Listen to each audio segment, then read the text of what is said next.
Well, indeed, President Xi Jinping's trip to the U.S. started in Seattle. Obviously, the business and trade relations between the two countries is very important.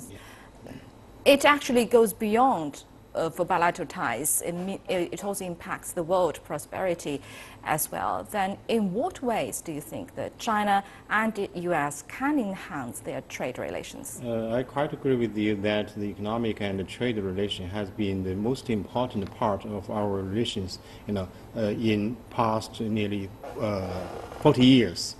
And in recent years, we are facing new situations. For example, the slowdown of Chinese economy, and also the regulations and the laws, established by the Chinese People's Congress, which will be related to the business activities in China. So we heard complaints and worries from the U.S. side. They said China might close its door, to stop its open up. So how can our leader, President Xi Jinping, gave a very clear-cut signal to the businessmen and to the industry sector? Actually, he did quite well. In Seattle, he met the business leaders and also industry leaders. Also paid a visit to high school and to see the overseas Chinese, and he gave a very clear-cut, explanation on the Chinese economic situation, and he also gave a very promising vision on the future of China's economic development. For example, the 13th five-year plan now is under review.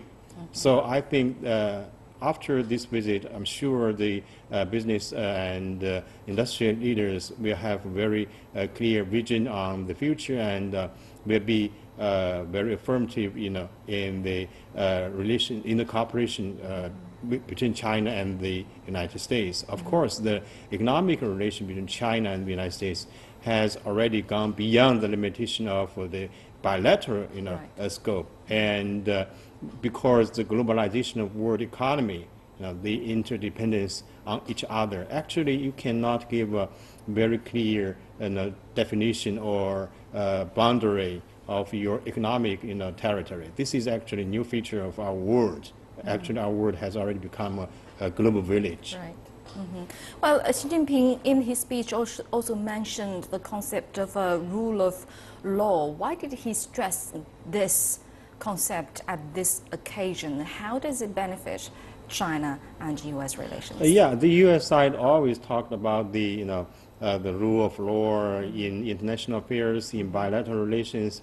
Actually, Chinese leaders for generations, I'm sure, they have attached great importance to the law and the regulation construction domestically.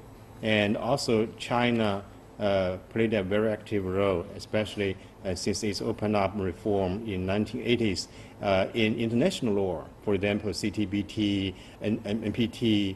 China, was a very key player at that time in ratifying these documents. So this time, why China and the United States are facing new situation in various areas, in politics, in economy, in security. So I think China, and its leaders also have attached great importance to the construction of domestic law and international law, so we can have a very healthy environment for our business and for the political activities, in bilateral scope and also in international arena.